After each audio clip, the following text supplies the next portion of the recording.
الحمد لله وكفى وسلام على عباده الذين اصطفى خصوصا على سيد الأنبياء والرسل وعلى آله وأصحابه ومن تبعهم بإحسان إلى يوم الدين. أما بعد فأعوذ بالله من الشيطان الرجيم. بسم الله الرحمن الرحيم. يا أيها الذين آمنوا قوا أنفسكم وأهليكم نارا وقودها الناس والحجارة عليها ملائكة غلاظ شداد لا يعصون الله ما أمرهم ويفعلون ما يؤمرون. وقال عليه الصلاة والسلام: ألا كلكم راع وكلكم مسؤول عن رعيته،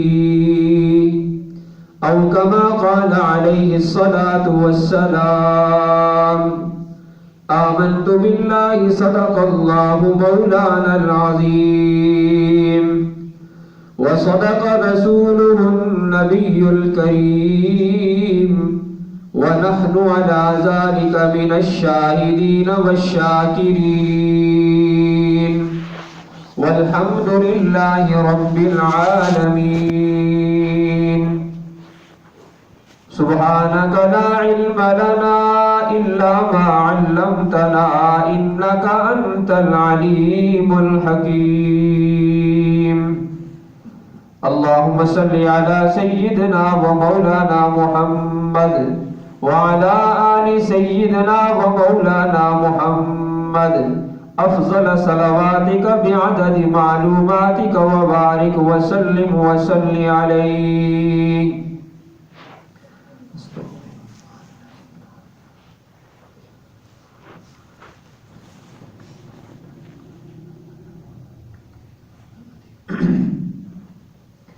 انتہائی واجب الاحترام قابل صد احترام ذی وقار بزرگوں نوجوان دوستو، سورہ تحریم کی ایک آیت مبارکہ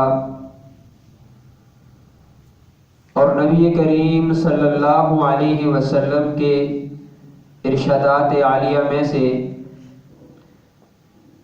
ایک فرمان مبارک تلاوت کیا ہے. اللہ کی حضور دعا ہے کہ اللہ رب العزت قرآن و سنت کی روشنی میں چند باتیں عرض کرنے کی توفیق نصیب فرمائے. سننے اور سمجھنے کے بعد اللہ رب العزت ہم سب کو عمل کی توفیق عطا فرمائے. سامعین محترم، گزشتہ جمعہ آپ کے سامنے سورۃ العصر کے زیر عنوان چند معروضات عرض کی تھی، جس میں یہ بات بھی عرض کی تھی کہ اللہ رب العزت نے زمانے کی قسم اٹھا کر انسان کے خسارے کو ذکر فرمایا، اور پھر آگے اللہ رب العزت نے چند باتیں ذکر فرمائی کہ جو لوگ اپنی زندگی میں ان باتوں کو اختیار کیے ہوئے ہیں وہ اس خسارے اور نقصان سے محفوظ ہیں، بچے ہوئے ہیں. ان چار باتوں میں سے ایک بات یہ تھی وَتَوَاصَوْا بِالْحَقِّ، کہ جو لوگ اپنی اصلاح کے ساتھ ساتھ دوسروں کی اصلاح کی فکر کر رہے ہیں تو وہ بھی نقصان سے بچے ہوئے ہیں. تو آج جو آپ کے سامنے سورہ تحریم کی آیت مبارکہ تلاوت کی ہے، اس میں بھی اللہ رب العزت اہل ایمان کو خطاب کر کے یہی بات فرما رہے ہیں. یا ایھا الذین آمنوا، اے ایمان والو، قوا انفسکم، بچاؤ اپنے آپ کو، وَأَهْلِيكُمْ اور اپنے اہل و عیال کو. یا اللہ کس سے بچائیں؟ فرمایا نارا آگ سے بچاؤ. وَقُودُهَا النَّاسُ وَالْحِجَارَةُ اور اللہ فرماتے وہ آگ ایسی ہے جس کو جوش دینے کے لیے، جس کو بھڑکانے کے لیے انسان کا جسم ہوگا اور پتھر ہوں گے. وَقُودُهَا النَّاسُ وَالْحِجَارَةُ اس آگ کا ایندھن انسان ہوں گے اور پتھر ہوں گے. عَلَيْهَا مَلَائِكَةٌ غِلَاظٌ شِدَادٌ اور اللہ فرماتے اس جہنم کی جو انتظامیہ ہوگی، یعنی اس جہنم پر جو فرشتے مقرر ہوں گے سخت مزاج ہوں گے، تندخو ہوں گے. لا یعصون اللہ ما امرہم اور وہ اللہ پاک انہیں جس بات کا حکم دیں گے، لا یعصون اللہ وہ اللہ کی نافرمانی نہیں کریں گے، ما امرہم اللہ انہیں جس بات کا حکم دیں گے، ویفعلون ما یؤمرون اور فرشتے وہی کام کریں گے جس کا اللہ نے ان کو حکم دیا ہے. جس کے بارے میں اللہ کا حکم ہوگا اس کو جہنم کے اندر پھینکو. وَيَفْعَلُونَ مَا يُؤْمَرُونَ فرشتے وہی کریں گے جس کا انہیں حکم دیا جائے گا. تو اس آیت مبارکہ میں اللہ رب العزت اہل ایمان کو خطاب کر رہے ہیں. ڈاکٹر عبدالحی عارفی رحمۃ اللہ علیہ بہت بڑے اللہ کے ولی گزرے ہیں. حضرت کے بارے میں آتا ہے کہ حضرت فرمایا کرتے تھے کہ قرآن مجید میں یا ایھا الذین آمنوا کے الفاظ سے اللہ جب اپنے اہل ایمان بندوں کو خطاب کرتے ہیں تو حضرت فرماتے تھے کہ اس میں بڑا ہی پیار ہے. اور اس کی مثال یہ دیتے تھے کہ مثلاً ایک والد اپنے بیٹے کو جب بلاتا ہے، ایک والد کے بلانے کا انداز تو یہ ہے کہ بیٹے کا نام لے کر کہے اے فلاں میری بات سنو، یہ بھی والد اپنے بیٹے کو بلائے گا. لیکن ایک یہ ہے کہ والد اس رشتے کو یعنی درمیان میں لا کر کے اے میرے بیٹے، اے میرے بیٹے، تو ظاہر اس میں زیادہ پیار ہے. بیٹے کا نام لے کر اگر والدین بلائیں پیار اس میں بھی ہے، لیکن جتنا پیار اس بات کے اندر ہے اے میرے بیٹے اس میں پیار زیادہ ہے. تو اللہ یہ بھی فرما سکتے تھے اے میرے بندو، لیکن اللہ نے اس رشتے کا جو اللہ کی ذات کے ساتھ ہمیں رشتہ حاصل ہے، ایمان والا رشتہ، اللہ اس رشتے کو درمیان میں لا کر کہتے ہیں یا ایھا الذین آمنو اے ایمان والو تمہیں میرے ساتھ نسبت ایمانی نسبت حاصل ہے، میری ذات پہ تمہارا ایمان ہے. جس اللہ کو تم یعنی اپنا معبود سمجھتے ہو، جس اللہ کو تم اپنا مشکل کشا حاجت روا سمجھتے ہو، جس اللہ کا خوف تمہیں اپنے دلوں کے اندر ہے، وہ اللہ کہہ رہا ہے یا ایھا الذین آمنو اے ایمان والو قوا انفسکم بچاؤ اپنے آپ کو، بچاؤ اپنے آپ کو، واہلیکم اور اپنے اہل و عیال کو نارا آگ سے. تو میرے محترم بزرگوں، جو بات میں نے شروع میں عرض کی کہ وَتَوَاصَوْا بِالْحَقِّ کہ خسارے سے بچے ہوئے وہ لوگ ہیں کہ جو اپنی اصلاح کے ساتھ ساتھ دوسروں کی اصلاح کی فکر بھی کرتے ہیں. تو دیکھیں یہاں بھی اللہ پاک یہی کہہ رہے ہیں کہ اہلیکم قوا انفسکم کہ اپنے آپ کو جہنم کی آگ سے بچاؤ. یہ ہے کہ بندے نے اپنی اصلاح کر لی، اب اپنی اصلاح کے بعد دوسروں کی اصلاح کی فکر کرنا. کیا صرف میں اپنی نماز روزہ درست کر لوں، یا اپنی میں نماز روزے کی پابندی کر لوں، یا میں اپنی صوم و صلات کا پابند ہو جاؤں تو کیا میں بری ذمہ ہو جاؤں گا؟ نہیں میرے محترم بزرگوں، اللہ نے بعد میں فرمایا وَأَهْلِيكُمْ صرف اپنی نماز روزے کی پابندی سے ہم بری ذمہ نہیں ہو سکتے، بلکہ فرمایا وَأَهْلِيكُمْ جس طرح میں نے جہنم کی آگ سے بچنا ہے، جس طرح میں نے اللہ کی پکڑ سے بچنا ہے، جس طرح میں نے اللہ کے غضب سے اپنے آپ کو محفوظ رکھنا ہے، اسی طرح میرے محترم بزرگوں میری جو اولاد ہے، میرے جو ماتحت ہیں، جن پر میری بات چلتی ہے، جن پر میرا حکم چلتا ہے، ان پر بھی ان کو بھی جہنم کی آگ سے بچانا، انہیں بھی اللہ کے غضب سے محفوظ رکھنا، انہیں بھی اللہ کے قہر اور غصے سے محفوظ رکھنا، یہ میری ذمہ داری ہے. اس لیے اللہ نے فرمایا وَأَهْلِيكُمْ اپنے اہل و عیال کو بھی جہنم کی آگ سے بچاؤ، اپنے اہل و عیال کو بھی جہنم کی آگ سے بچاؤ. آج میرے محترم بزرگوں ہمارے لیے یہی لمحہ فکریہ ہے کہ والدین تہجد گزار ہوں گے، والدین صف اول کے نمازی ہوں گے، والدین 5 وقت کی نماز پابندی کے ساتھ ادا کرتے ہوں گے، لیکن اولاد نماز کی پابند نہیں ہے، بلکہ پابند کیا نماز پڑھتی ہی نہیں ہے۔ اللہ معاف کرے، بعض اولادوں کو نماز کا سبق تک نہیں آتا، اور جب والدین سے کہا جائے کہ بھائی آپ کے بیٹے نماز نہیں پڑھتے تو آگے سے والد صاحب یہی کہتے ہیں میں نے اس کو بہت کہا ہے لیکن مانتا نہیں ہے، کیا کروں، میری بات سنتا ہی نہیں ہے، کیا کروں، ہم تو اپنی طرف سے کوشش کر رہے ہیں۔ مفتی تقی صاحب دامت برکاتہم العالیہ نے یہاں پر ایک بڑی عجیب بات ذکر فرمائی ہے، کہتے ہیں کہ یہاں اللہ نے یہ کہا کہ بچاؤ اپنے آپ کو آگ سے، تو آگ کا اللہ نے جو ذکر کیا ہے تو اس میں گویا کہ یہی جو ہمارے ذہن میں ہماری طرف سے جو جواب ہوتا ہے کہ بھائی میں نے بڑی کوشش کی لیکن نہیں مانتا، تو حضرت فرماتے ہیں کہ دیکھو اللہ نے آگ کا ذکر کیا ہے، اب دنیا میں ایک آگ جل رہی ہو، آگ بھڑک رہی ہو، اور کوئی نادان بچہ اس آگ کی طرف اگر جا رہا ہے تو کیا والدین صرف یہی کہیں گے کہ بیٹا آگے نہیں جانا، آگے جل جائے گا، اس آگ کی طرف نہیں جانا، جل جائے گا؟ صرف والدین زبان کی حد تک کہیں گے بھائی اس آگ کی طرف نہیں جانا، اور اگر وہ بیٹا اس آگ کی طرف جائے گا تو والدین کیا کہیں گے ہم نے تو بہت اس کو کہا آگ کی طرف نہیں جاؤ لیکن اب اپنی مرضی سے جا رہا، ہم کیا کریں؟ کیا والدین کا یہی انداز ہوگا؟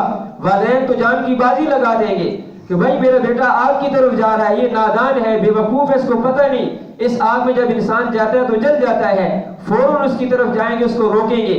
دنیا کی آگ ہم آنکھوں سے دیکھ رہے ہیں کہ یہ آگ کی طرف جا رہا ہے، اور ہمیں احساس ہے کہ بھائی اس آگ کی طرف یہ نہ جائے۔ اور میرے محترم بزرگوں، وہ آگ کے یعنی دنیا کی آگ کو تو جہنم کی آگ کے ساتھ کوئی مناسبت ہی نہیں ہے۔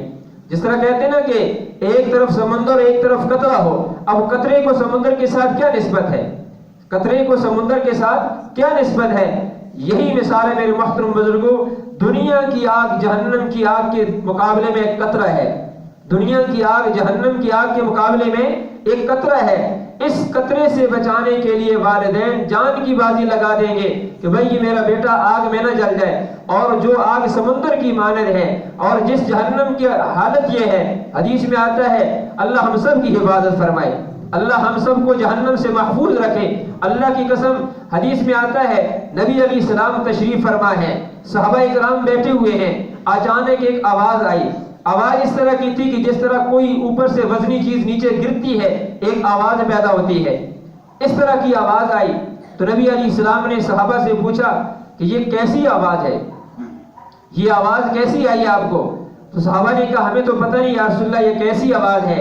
میرے محترم بزرگوں، نبی علیہ السلام نے فرمایا سنو، آج سے 70 سال پہلے، اللہ کے نبی فرما رہے ہیں آج سے 70 سال پہلے ایک پتھر جہنم کے اندر گرایا گیا تھا، آج وہ جہنم کی تہہ میں پہنچا ہے، آج وہ اس جہنم کی تہہ میں، وہ پتھر جو 70 سال پہلے فرشتوں نے پھینکا تھا اب وہ جہنم کی تہہ میں پہنچا ہے، یہ اس کی آواز ہے۔ میرے محترم بزرگوں، یہ جہنم ہے، اور وہ یہ آگ ہے کہ جس کے بارے میں اللہ کہہ رہے ہیں قُوا أَنفُسَكُمْ وَأَهْلِيكُمْ، بچاؤ اپنے آپ کو اس جہنم کی آگ سے، اپنے اہل و عیال کو اس جہنم کی آگ سے۔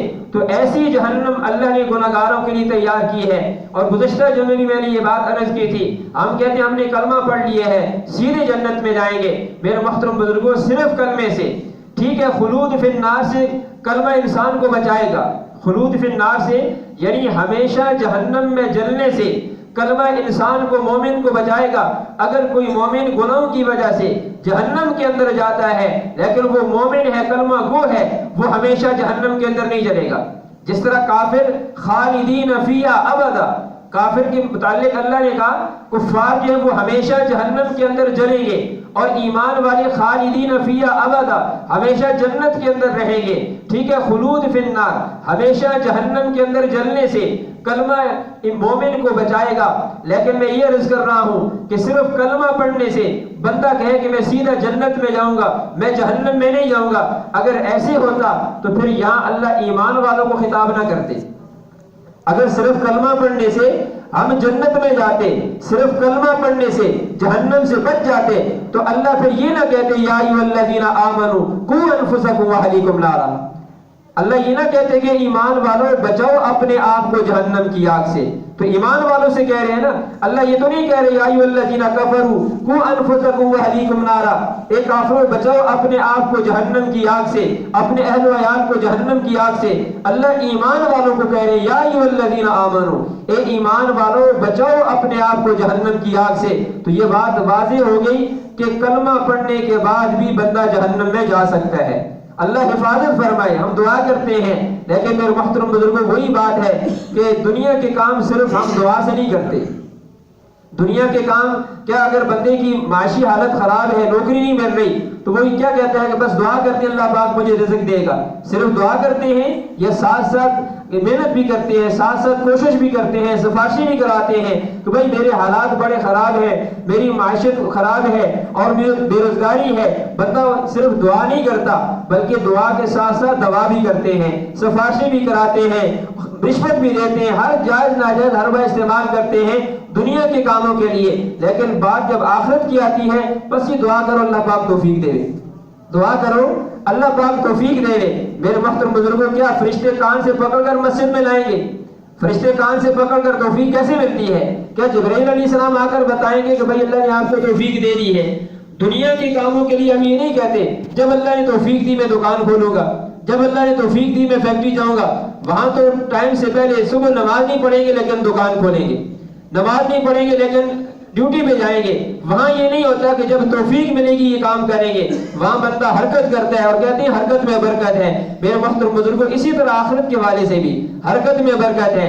تو یہاں ہم کام صرف دعا سے کرتے ہیں اور دنیا کے لیے ہم محنت کرتے ہیں، حالانکہ میرے محترم بزرگوں کوئی پتہ نہیں، وہ کہتے ہیں نا کہ جس مستقبل کی ہمیں فکر ہے کوئی پتہ نہیں اس مستقبل کے اندر ہم ہوں گے بھی یا نہیں ہوں گے۔ جس مستقبل کی ہمیں فکر ہے، ہمیں فکر ہے کہ میری اولاد کا مستقبل بہتر ہو جائے، پتہ نہیں جب وہ مستقبل آئے گا میں ہوگا یا نہیں ہوگا، میری اولاد ہوگی یا نہیں ہوگی۔ جس مستقبل کے بارے میں ہمیں کوئی یقین نہیں ہے اس کی ہمیں اتنی فکر ہے، اور جس مستقبل کے بارے میں اللہ کا قرآن کہہ رہا ہے کہ اس مستقبل کو بناؤ، اللہ کے نبی کہہ رہے ہیں اس مستقبل کو بناؤ اور اس مستقبل میں جہنم کی آگ سے اپنے آپ کو بچاؤ، اس کی ہمیں کوئی فکر نہیں ہے۔ تو بہرحال اللہ یہ کہہ رہے ہیں یا ایھا الذین آمنوا قوا انفسکم واہلیکم نارا۔ تو ایک بات یہ واضح ہو گئی کہ کلمہ پڑھنے کے بعد بھی اللہ حفاظت فرمائے بندہ جہنم میں جا سکتا ہے، اور وہ اپنی بدعمالیوں کی وجہ سے، نماز نہ پڑھنے کی وجہ سے، گناہ کبیرہ کے ارتکاب کی وجہ سے بندہ جہنم میں جائے گا۔ تو بہرحال اللہ یہ کہہ رہے ہیں اپنے آپ کو بھی جہنم کی آگ سے بچو، وَأَهْلِيكُمْ، اور اپنے اہل و عیال کو بھی۔ تو یہی بات میں عرض کر رہا تھا، آج ہمیں اولاد کے حوالے سے کوئی فکر نہیں ہے، اپنے ماتحتوں کے حوالے سے کوئی فکر نہیں ہے، جبکہ اللہ کے نبی کہہ رہے ہیں اَلَا كُلُّكُمْ رَاعٍ وَكُلُّكُمْ مَسْئُولٌ عَنْ رَعِيَّتِهِ، فرمایا تم میں سے ہر شخص ذمہ دار ہے، تم میں سے ہر شخص ذمہ دار ہے۔ اور پھر اللہ کے نبی فرماتے ہیں کل قیامت کے دن اللہ پاک اس سے اس کی ذمہ داری کے بارے میں پوچھیں گے۔ اگر ایک والد ہے اولاد پہ ذمہ دار ہے، اگر استاد ہے شاگردوں پہ ذمہ دار ہے، کوئی بھی بندہ ہے جس کے ماتحت کچھ لوگ کام کر رہے ہیں یا جس پر ان کا حکم چلتا ہے، اس کا بس چلتا ہے، قیامت کے دن اللہ پاک اس سے اس ذمہ داری کے بارے میں پوچھیں گے۔ اگر والد ہے تو اولاد کے حوالے سے اللہ قیامت کے دن پوچھیں گے۔ میں نے عرض کیا ہم کہتے ہیں کہ بھائی ہم تو اپنی زبان سے کہتے ہیں لیکن اولاد نہیں مانتی تو کیا کریں؟ ٹھیک ہے اولاد نہیں مانتی، لیکن یہ بھی تو ہمیں سوچنا چاہیے جب ہم نے اپنی اولاد کی تربیت کی تھی اس میں ہم نے اس چیز کا لحاظ رکھا تھا کہ یہ میرے بچے بڑے ہو رہے ہیں، اب جب یہ جوان ہوں گے تو کہیں یہ میرے گریبان کے اندر ہاتھ نہ ڈالیں، میرے گریبان میں ہاتھ نہ ڈالیں۔ یعنی شروع میں تو ہم نے ان کو کوئی ایسی اچھی بات سکھائی نہیں ہے، اور پھر ہم یہ توقع کریں کہ یہ اولاد ہماری فرما بردار بنے گی۔ حدیث میں آتا ہے نبی علیہ السلام نے فرمایا اللہ پاک کی ایک سنت ہے، اللہ کی ایک سنت ہے کہ جب کوئی انسان کسی مخلوق کو راضی کرنے کے لیے اللہ کو ناراض کرتا ہے اللہ اسی مخلوق کو اس پہ مسلط کر دیتے ہیں۔ جب کوئی آدمی کسی مخلوق کو راضی کرنے کے لیے خالق کو ناراض کرتا ہے، اللہ کو ناراض کرتا ہے، تو پھر اللہ کی سنت یہ ہے، اللہ کا اصول یہ ہے، اللہ اسی مخلوق کو جس کو راضی کرنے کے لیے ہم نے اللہ کو ناراض کیا، اللہ اسی مخلوق کو انسان پہ مسلط کر دیتے ہیں۔ اولاد چھوٹی ہے لیکن ہمیں کوئی پرواہ نہیں، نماز نہیں پڑھ رہے تو ظاہر ہم اس اولاد کی خاطر اللہ کو ناراض کر رہے ہی نہیں کر رہے۔ اور اس اولاد کے لیے ہم جائز ناجائز کر رہے ہیں ان کو راضی کرنے کے لیے، تو کیا اللہ کو ناراض کر رہے ہیں یا نہیں کر رہے؟ تو جس اولاد کی خاطر اللہ کو ناراض کیا تھا میرے محترم بزرگوں، وہ اولاد جوان ہو کر پھر والدین پہ مسلط ہو جاتی ہے۔ پھر والدین پر کتنے اس طرح کے واقعات ہیں۔ ہمارے استاد مولانا منظور احمد مینگل صاحب استاد جی نے واقعہ سنایا ہے، کہتے ہیں مدرسے کے اندر ہیں، ایک صاحب آتے ہیں، پہلے بھی میں نے آپ کو شاید یہ واقعہ سنایا ہو، ایک صاحب آتے ہیں، بہت بڑی ان کے پاس مہنگی گاڑی ہے اور ہاتھ میں چابیاں اور چابیاں ایسے وہ گھما رہے ہیں اور کہتے ہیں کہ بھائی یہاں پر وہ نہیں ہوتا۔ استاد جی نے کہا، ہم نے کہا کہ بھائی وہ کیا ہوتا ہے؟ اس نے کہا جی کوئی بندہ جب مر جائے تو اس کو جو پیک کرتے ہیں، بندہ جب مر جاتا ہے تو وہ جو پیکنگ کا سسٹم ہوتا ہے وہ آپ کے ہاں ہے یا نہیں ہے؟ وہ کفنانا جو کہتے ہیں، یعنی کفن دینے کو وہ صاحب کہہ رہے تھے پیک کرنا، والد صاحب کو پیک کرنا ہے۔ تو ہم نے کہا جی کیا مسئلہ ہے؟ وہ جی میرے والد صاحب فوت ہو گئے ہیں تو ان کو پیک کرنا ہے۔ تو استاد جی نے کہا بالکل ہمارے پاس یہ سسٹم ہے۔ تو کہتے ہیں بہرحال ہم نے طلباء کو ساتھ دیا، چلے گئے گھر میں جہاں ان کے والد صاحب فوت ہوئے تھے۔ کہتے ہیں اللہ پاک ہم سب کی حفاظت فرمائے۔ کہتے ہیں جب جا کر دیکھا اس کا منہ کھلا ہوا ہے۔ ظاہر بندہ جب مرتا ہے تو فوراً جو سمجھدار لوگ ہوتے ہیں جو پاس ہوتے ہیں تو فوراً منہ بند کرتے ہیں، جب منہ کھلا رہ جائے تو پھر بعد میں بند تو نہیں ہوتا۔ منہ کھلا ہوا ہے، آنکھیں کھلی ہیں اور ٹانگیں بالکل بکھری پڑی ہیں، یعنی بالکل جس طرح اللہ حفاظت فرمائے۔ تو کہتے ہیں ہم نے بڑی مشکل سے، ظاہر ہے منہ کھل گیا، پتہ نہیں کب سے حضرت فوت ہوئے ہیں، تو بہرحال کہتے ہیں بڑی مشکل سے پانی گرم کر کے اس پہ پانی ڈال کے بڑی مشکل سے تھوڑا سا منہ بند کیا، آنکھیں تو بند نہیں ہوئی۔ تو بہرحال ہم نے اس کو کفنایا، کفنانے کے بعد اس کا جنازہ پڑھا، دفنایا۔ تو پھر وہ کہتا ہے جی بیٹا کہہ رہا ہے آپ کے پاس قلم وغیرہ ہے؟ تو ہم نے کہا جی قلم کو کیا کرنا ہے، یہ کتنا بل بن گیا ہے، اس کا بل کتنا بن گیا ہے؟ میرے محترم بزرگ استاد جی نے کہا، ہم نے کہا کہ بھائی اس کا اجر ہم اللہ سے لیں گے، یہ بل ہم آپ سے وصول نہیں کرتے، اس کا بل انشاءاللہ ہم قیامت کے دن اپنے رب سے وصول کریں گے۔ تو بہرحال ٹھیک ہے، یہ بیٹے نے یہ حالت والد کی ہے، لیکن میرے محترم بزرگوں کیا والد کے یہ قصور نہیں ہے؟ والد تو ابھی تو مرا ہے نا، والد پہلے جب زندگی میں والد نے اپنے بیٹے کی جیسی تربیت کی ہے، آج بیٹے نے اس طرح کا برتاؤ کیا ہے، تو ہم جس طرح اپنی اولادوں کی تربیت کریں گے میرے محترم بزرگوں پھر یہ امید ہرگز نہ رکھیں کہ یہ اولاد جوان ہو کر میری فرما بردار بنے گی، یہ اولاد جوان ہو کر مجھے راحت پہنچائے گی، یہ میری آنکھوں کی ٹھنڈک بنے گی۔ بچہ 3 سال کا ہوتا ہے، ہم فوراً اس کو انگریزی اسکول میں بھیجتے ہیں، انگریزی کی ہم مخالفت نہیں کرتے، لیکن کم از کم اللہ کے نبی کا فرمان ہے، اللہ کے نبی نے فرمایا ایک والد اپنی اولاد کو جو سب سے بہترین تحفہ ایک والد کی طرف سے اولاد کو ملنا چاہیے، اللہ کے نبی نے فرمایا وہ حسن ادب ہے، وہ اس کی اچھی تربیت ہے۔ اللہ کے نبی فرما رہے ہیں کہ ایک والد اپنی اولاد کو جو سب سے بہترین تحفہ دے سکتا ہے، یا والد کا اپنی اولاد کے لیے جو سب سے بہترین تحفہ ہدیہ ہے، فرمایا کہ وہ اچھی تربیت ہے، اچھی حسن ادب جس کو اللہ کے نبی نے فرمایا حسن ادب سے ہم آراستہ کریں،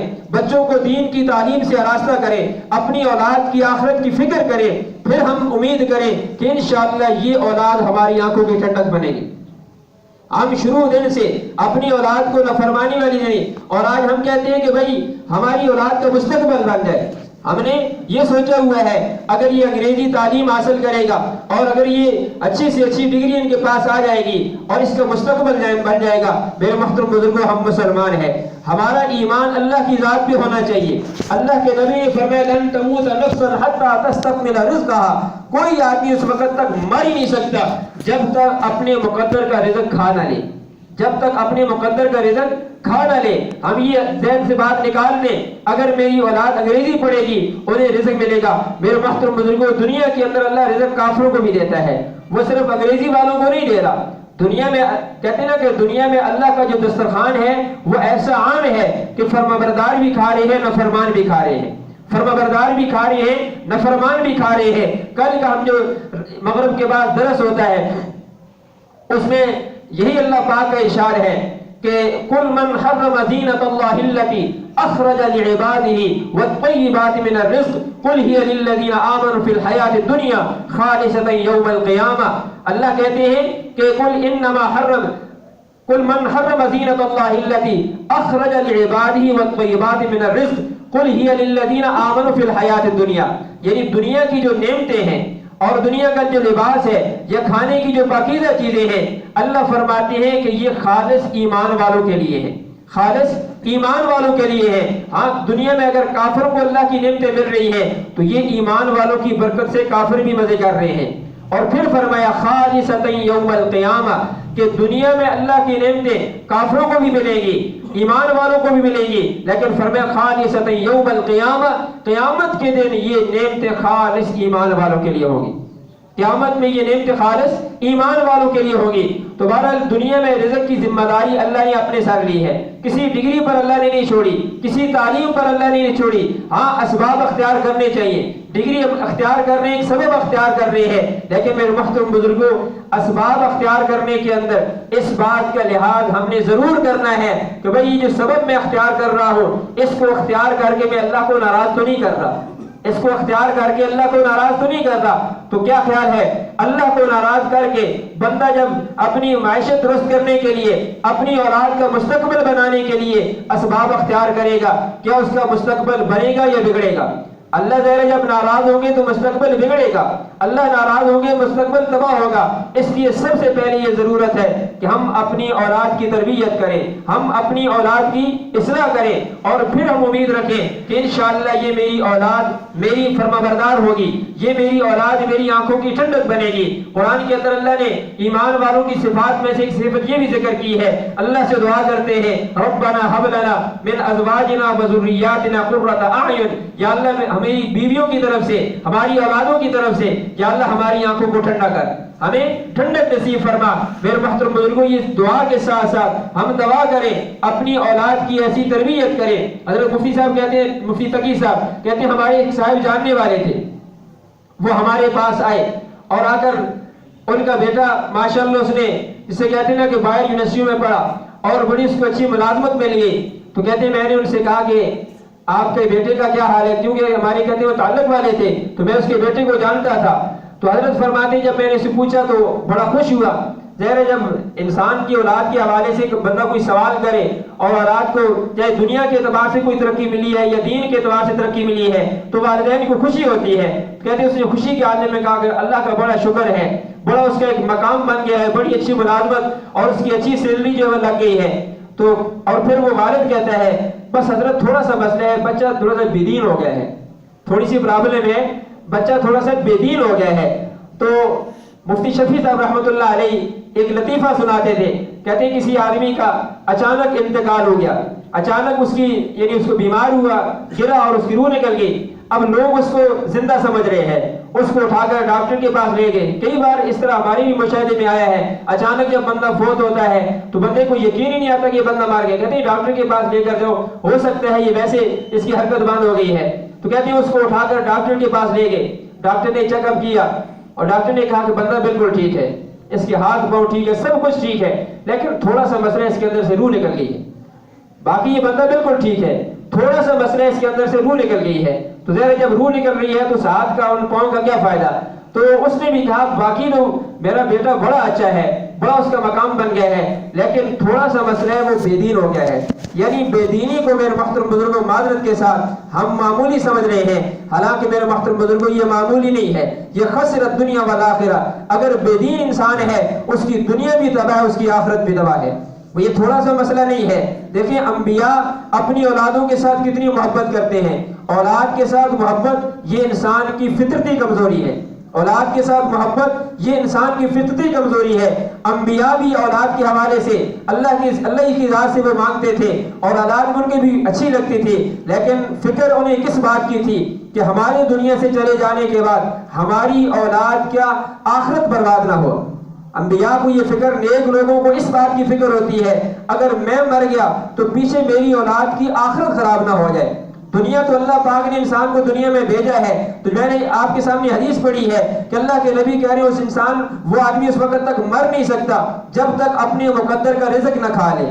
تو حضرت یعقوب علیہ السلام کا واقعہ قرآن میں موجود ہے کہ جب یعقوب علیہ السلام اذ حضر یعقوب الموت اذ حضر یعقوب الموت اذ قال لبنیہ ما تعبدون من بعدی، اللہ فرماتے ہیں یعقوب علیہ السلام کے اوپر جب موت کا وقت آیا اپنے بیٹوں کو جمع کیا، اذ قال لبنیہ ما تعبدون من بعدی، اے میرے بیٹوں میری بعد کس کی عبادت کرو گے؟ میرے دنیا سے چلے جانے کے بعد کسے اپنا رب مانو گے؟ ہمارا رب تو اللہ ہے۔ یعقوب علیہ السلام نے فرمایا میرا رب تو اللہ ہے، اور میں مر جاؤں تو میرے بعد تم عبادت کس کی کرو گے؟ اذ قال لبنيه ما تعبدون من بعدي قالوا نعبد إلهك وإله آبائك إبراهيم وإسماعيل وإسحاق إلها واحدا ونحن له مسلمون۔ ابا جان ہم آپ کے دنیا سے چلے جانے کے بعد آپ کے معبود کی، آپ کے الہ کی یعنی اللہ کی عبادت کریں گے جو آپ کا بھی رب ہے، ابراہیم کا بھی رب ہے، اسماعیل کا بھی رب ہے، اسحاق علیہ السلام کا بھی رب ہے، الہ واحد، وہ ایک ہی اللہ ہے، وَنَحْنُ لَهُ مُسْلِمُونَ، اور ہم اسی کے فرمانبردار ہوں گے۔ اور اس سے پہلے آتا ہے وَوَصَّى بِهَا إِبْرَاهِيمَ بَنِيهِ وَيَعْقُوبَ يَا بَنِيَّ إِنَّ اللَّهَ اصْطَفَىٰ لَكُمُ الدِّينَ فَلَا تَمُوتُنَّ إِلَّا وَأَنْتُمْ مُسْلِمُونَ۔ ابراہیم علیہ السلام بھی اولاد کو کہہ رہے ہیں، یعقوب علیہ السلام بھی اولاد کو کہہ رہے ہیں اے میری اولاد، اے میرے بیٹو، دنیا سے اس حال میں رخصت ہونا کہ اللہ کے فرمانبردار ہو، دنیا سے اس طرح جانا کہ اللہ کے فرمانبردار بن کے جانا، اللہ کے نافرمان بن کے نہ جانا۔ میرے محترم بزرگوں، میری بھی تمنا ہے، آپ کی بھی یہی خواہش ہے کہ ہماری اولاد اللہ کی فرمانبردار بن کے زندگی بھی گزارے، اور جب ہم دنیا سے رخصت ہوں ہم اللہ کے فرمانبردار بن کے جائیں۔ میرے محترم بزرگوں، یہ صرف تمنا سے نہیں ہوگا، یہ صرف خواہش سے نہیں ہوگا، بلکہ عملی طور پر ہم نے کرنا ہے، اپنی اولادوں کی اصلاح کرنی ہے، اپنی اولادوں کی فکر کرنی ہے۔ اللہ کی قسم اگر دنیا کی ہم نے فکر نہ کی کوئی مسئلہ نہیں ہے، لیکن اگر ہم نے آخرت کی فکر نہ کی اپنی بھی آخرت خراب ہے، اولاد کی بھی خراب ہوگی۔ اگر ہم نے ان کی دنیا کی فکر نہ کی تو اللہ نے دنیا میں بھیجا ہے وہ رزق بھی دے گا، کسی کو بھوکا نہیں مارتا۔ اگر وہ 3 پتھروں میں کیڑے کے منہ میں سبز پتا پہنچا سکتا ہے، میرے محترم بزرگوں، وہ اللہ کی قسم میری اولاد کو بھوکا نہیں رکھے گا، وہ میری اولاد کو بھوکا نہیں رکھے گا۔ عمر بن عبدالعزیز رحمۃ اللہ علیہ دنیا سے جا رہے ہیں اور اپنی اولاد کے لیے وراثت میں کچھ بھی نہیں چھوڑا، دنیا کچھ بھی نہیں چھوڑی، اور انہی کے زمانے کا سلمان بن عبد الملک دنیا سے جاتا ہے اور اپنی اولاد کے لیے جائیداد، کوٹھی اور بنگلے چھوڑ کے جا رہا ہے۔ عمر بن عبدالعزیز جب جاتے ہیں، بیوی کہتی ہے آپ دنیا سے جا رہے ہیں، آپ کے 12 بیٹے ہیں، کثیر اولاد ہیں، ان کا کیا بنے گا؟ عمر بن عبدالعزیز نے فرمایا میں نے جو ان چیز ان کو دی ہے اگر انہوں نے اس پہ عمل کیا میرا رب ان کو بھوکا نہیں رکھے گا۔ اور میرے محترم بزرگوں، تاریخ اس بات پہ گواہ ہے، عمر بن عبدالعزیز کے 12 بیٹے تھے اور اس نے کچھ بھی نہیں چھوڑا دنیا، لیکن دنیا نے دیکھا 12 کے 12 بیٹے 12 صوبوں کے گورنر بنے، اور سلمان بن عبد الملک نے بڑی دنیا چھوڑی تھی، لیکن تاریخ اس بات پہ گواہ ہے کہ دنیا نے دیکھا سلمان بن عبد الملک کے بیٹے دمشق کی جامع مسجد میں بھیک مانگ رہے تھے، جس نے جائز ناجائز سب کچھ اپنی اولاد کے لیے کیا تھا، اولاد پیچھے بھوکی مر رہی ہے، اور اس نے اولاد کو آخرت کی فکر دلائی تھی، اللہ نے اس کی اولاد کو دنیا بھی دی اور آخرت بھی۔ اللہ سے دعا ہے کہ اللہ پاک صحیح معنوں میں ان باتوں پہ ہمیں عمل کی توفیق نصیب فرمائے۔ وما علینا الا البلاغ۔